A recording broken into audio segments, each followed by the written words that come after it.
My name's Christine and this is Alan, and we're here to talk to you about the Navigator programme. And I know Anne-Marie, I'm kind of still technically managing this, but I'm doing my best to hand it over because, you know, at some point I hope to retire apart so Alan is one of our senior staff, and he'll tell you a bit about himself. Don't want to preempt him, but he's one of our senior staff. So what I want to talk to you about is Navigator. So Navigator is a support service, and it's one of the programmes run by the charity that I founded called Medics Against Violence. And it's a support programme that works in the emergency department. And I suppose one of the reasons that we work in the emergency department is that that is often the place that people go as a last resort. It's a place of refuge for many people, and it's somewhere that they know that they can get a bit of help, even if it's only temporary. So people often end up in the emergency department when things are at rock bottom for them, when they've been injured, when they've taken an overdose, loads of other things. And Navigators work there to try and support people, both in the hospital but also in the community once they get back out. So we've been running since 2015. We're now in 9 hospitals across Scotland, and we've supported nearly 6,000 people with a variety of different things. It's important to say though that Navigator doesn't just support people with issues around drugs or alcohol. We deal with a whole range of other things, including mental health, homelessness, domestic abuse, rape and sexual assault. But the one thing that's become clear to us, I think, is that often these things don't come by themselves. They often come together. And it's certainly the case that addiction or issues with drugs and alcohol are big ticket issues, aren't they? So in each hospital we've got 2 navigators, and they have very much, they're professional people, right? So I'm always very keen to stress that, but many of them have lived experience as well. As an organisation, we focus a lot on helping our staff to become better at what they do. So we're very invested in training. I work in education as well as the health service, and so obviously education is a big part of my life. I teach a lot of people in my day-to-day job, and we're very invested in training and education for the staff so that they can become the best professionals that they can be. But they also have that lived experience, which I think is so important. And this is just a sort of snapshot of where we are. We are pretty much all over Scotland, and we're very much a partnership programme between our charity, between the NHS. Scottish Government gives us quite a bit of our funding, and other funding partners, including the NHS and alcohol and drug partnerships. So you know, we have quite managing the finances of an organisation that takes money from lots of different people, I can tell you, is quite complex, and I'm very pleased not to be the person to have to do that. But this is essentially what the Navigators do. So they meet people at a time when their lives are at crisis points, and many of them, as I say, presenting with quite complex social issues, often multiple social disadvantage. And the emergency department is that reachable moment, you know, a time when somebody's life is really at rock bottom and they're more inclined, I suppose, to take help at that point because they realise they've got nowhere else to go. So it's really important that that first contact is not with somebody like me, it's not with a doctor, it's not with a nurse, it's with somebody that people can relate to. And our navigators are very relatable, and part of the reason for them being so relatable is the fact that they have that lived experience. You know, people can look at them and speak to them and understand that they know how they're feeling because they've walked in their shoes. But the other thing I think about the navigators for people is that they can see that they've become something different, and that gives people a bit of hope in itself, actually, the fact that, you know, you can change, and change is possible. So the first meeting, often because people are in hospital and often they're intoxicated or under the influence of something, there isn't an awful lot happens at that meeting aside from making that first connection. But then the follow-up takes place very quickly after that, and that's really about meeting people's immediate needs. So have they got food, have they got energy, have they got clothing? Energy is going to be a big thing, isn't it, shortly? Have they got clothing? Have they got the right benefits in place? Have they got a roof over their head? So all of these immediate needs are the things that navigators will try and help with first, because they're often the things that get in the way of somebody being able to address the other issues going on in their lives. And then over time, they build a strong connection with that person, trying to figure out what it is that they want, what it is that's going to work for them, what they've tried before that hasn't worked for them, importantly, because that's the situation for many people. And they work really hard to try and get them what it is they want. And I think we recognise that many of the people that come to Navigator have tried stuff before that hasn't worked, and services have let them down, and you know, people don't fit nicely into the medical model of, you know, people coming for appointments and keeping appointments. It just doesn't work for lots of people, so we have to work out something that's going to work for them. This just shows you where we're working, but the next slide, I guess, realistic medicine is a term that's been coined around the NHS probably since the CMO before this one. Catherine Calderwood spoke about it, and it's something that I think healthcare should be, but it's not yet.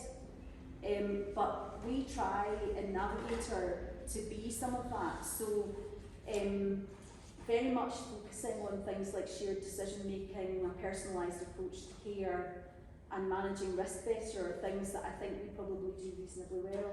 But I have to say the NHS doesn't yet do that well, and I apologise to anybody that's here that's in the NHS, but that's just my own personal view. So Navigator very much fills a gap, so it's a bridge between the hospital and the community, and the quotes that I've got on these slides are from either staff that we work with in the hospital or people who've come into the service. So they provide that bridge, and they fill that gap, and part of the gap that they fill is not being a healthcare professional, and that's really important, because actually, although we can do things for people in healthcare, and we can treat them, and we can fix their wounds and all the rest of it, we don't make that connection with them the same way that these guys do, and I think that's really important. As I said, the reachable moment is such an important concept for us. Just being there at the right place at the right time. And now that's the unique thing about Navigator, is where we are, not necessarily what we are, because there's a lot of great services out there, but we're in the emergency department, and that's an important thing. In terms of shared decision making and a personalised approach to care, you know, it's that being willing to sit and actually hear somebody, actually listen to what they're saying, and try and find out what's going on underneath that. In terms of managing risk better, you know, we obviously do all the normal things that are sort of standard now, like they're all naloxone trained and so on, but it's being there at the right place at the right time again, because you know, a lot of the statutory services are just not there for people when they really need it, and we try to do that. So these are two of our navigators. I don't know if any of you know either of them, but this is Robert and William. So they're both, were both in the Royal Infirmary. Robert's now going up to Aberdeen and seems to spend most of his time in cold water. So, well, they obviously know Robert. In terms of things like reducing unwarranted variation, so people who have multiple social disadvantage experience statutory services differently, and that's not right.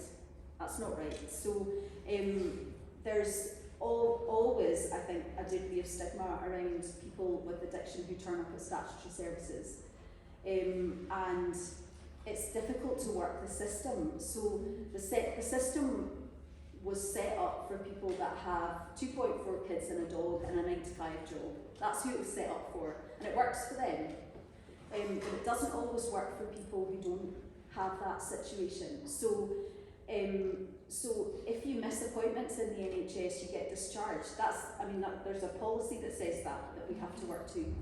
Unless there's a very good reason, perhaps that we suspect you've got cancer or something, then we'll chase you up for a bit longer. But otherwise, you get discharged if you don't turn up. And the other thing that we know is that people who miss appointments are much more at risk of serious harm. There's loads of research on that.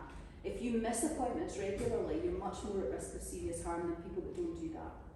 And that's partly because perhaps your life is a bit more chaotic. And the other thing about the NHS other statutory services is nobody, you know, we might give you your expenses if you come to the hospital, but we don't give you them up front, we give you them afterwards, and you still have to get there. And what if you can't get there? What if you've got no money?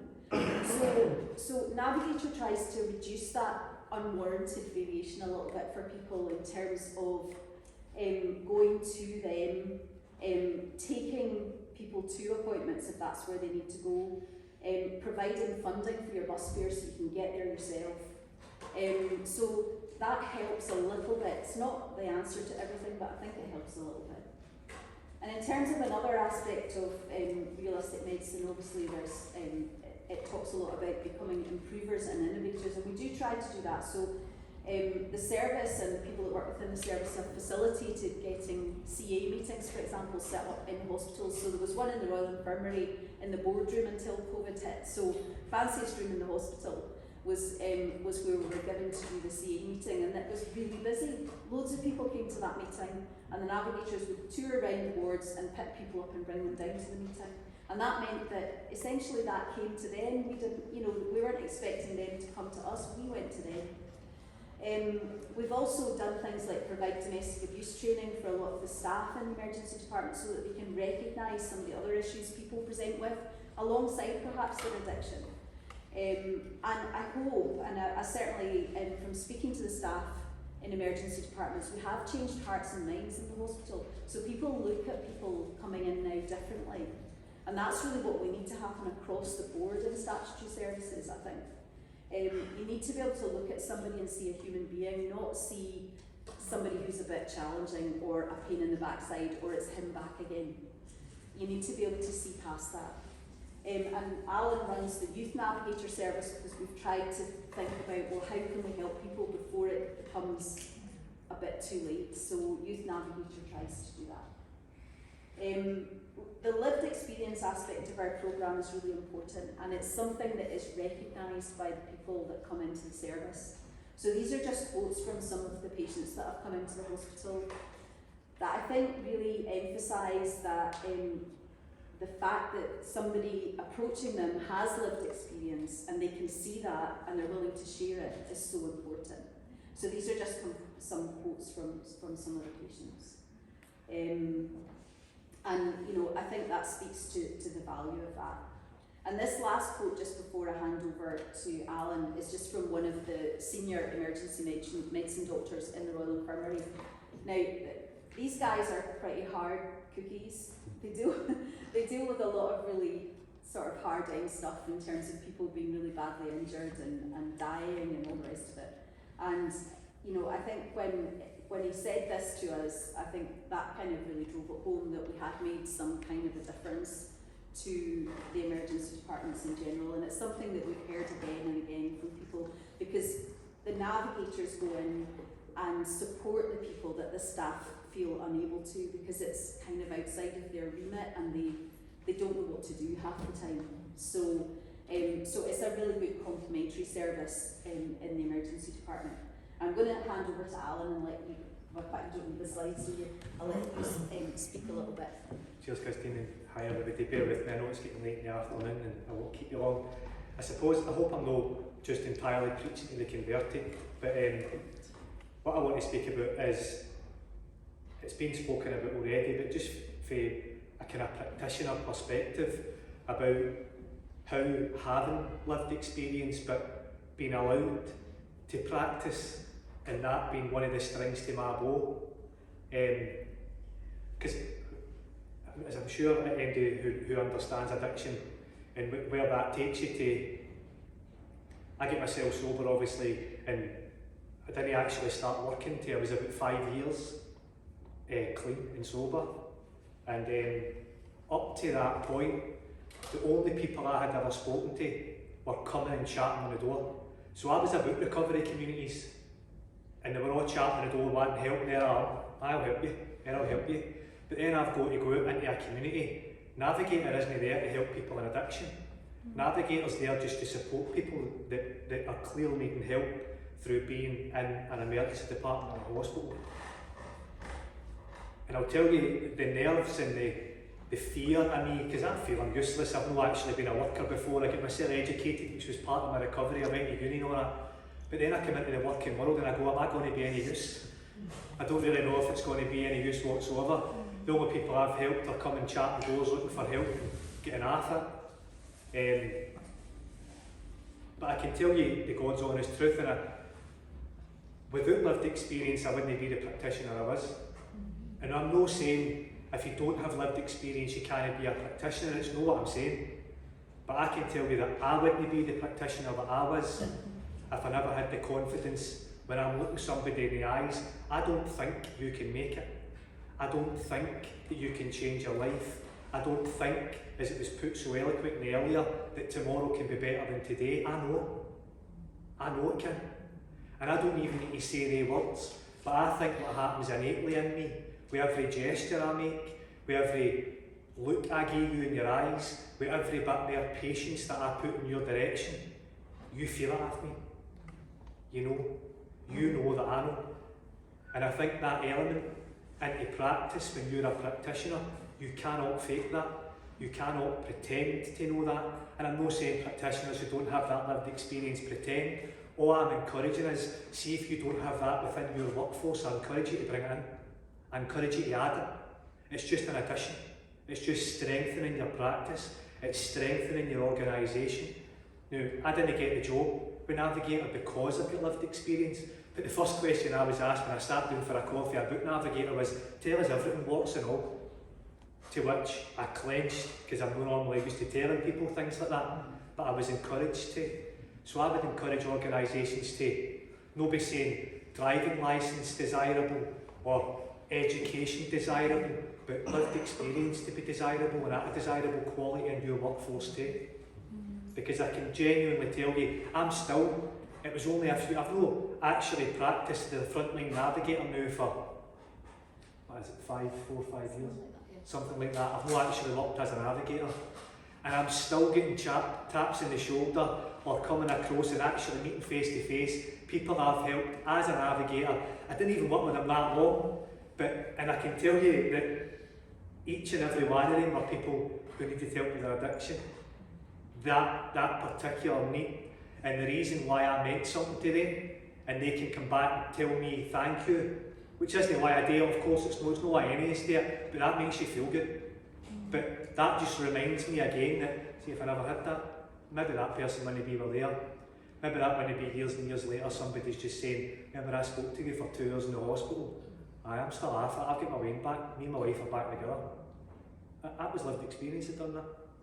That wasn't my uni degree, that wasn't any of that. It was the fact that I'd been there and done it. That guy could sit in my company for 2 hours and he knew through talking to me that it was possible. Now, I had every professional in my life. You could name them all, psychiatry, all of them. And I told every one of them to F off. And no cement. I threw a book at one actually, and that was housing, and 2 marks, get a lot of book launched at them. And other ones were told to get out of my house. And it wasn't, when I was back then, I wasn't speaking the way I speak today. I'm a wee bit older now and a bit calmer. I was a wee bit more lively with my delivery, but that was how I used to talk to people. Now, I can tell you stuff they've told me now on reflection. There are stuff they said to me that I wish I listened to back then. They had valuable things to say to me. I still remember some of them. And the day, it's a bit like my parents. I look back and I go, they were right. But the fact is I never listened to them. And the fact is I never listened to them because my question in my head that was always reverberating in me was, how do you know? How do you know? Not one of them did I believe. And yet, it was a Tyler for Drumchapel who wasn't any medical professional. When I sat down, I was sitting there going, he knows. And I gave him my heart. I trusted him. And that's what navigators get, I suppose, more than anything. We get people who are in crisis who actually don't even know they're going to the hospital to receive continued help. We just present ourselves there with the ability to give them a wee bit of hope. And then they find themselves 3 weeks later meeting up for coffees and all that, going, is this guy? They weren't expecting it. But it's the hope. It's the hope that through just spending time with somebody who has been there and done it, that it just emanates for you. I don't bang the drum about, you need to get to recovery. I don't talk like that to anybody. I don't bang the drum about any method of recovery, do what you want. But what I do have in my heart is, see if you can't get off it and they're struggling with it, I get off it. And I get off it because I believed you could. And that was the string to my bow, I think, that made me an effective practitioner. And also, I think now I'm quite good at encouraging people to practice and get it to a different position. So although I'm not maybe help the way I used to, I still help, because I think I can still carry that message across into people who are maybe the way I was, absolutely terrified about getting into the working world, going, I've just been useless for the last 20 years, what am I going to do? And I can maybe just be there in a different way, but I'm probably, I bang on 3. I hope I'm not preaching to the converted, as I said, and if you're ever contemplating having lived experience in your organisation, talk to me about it, talk to any organisation about it, about what the benefits are. I'll sit and talk to you all day.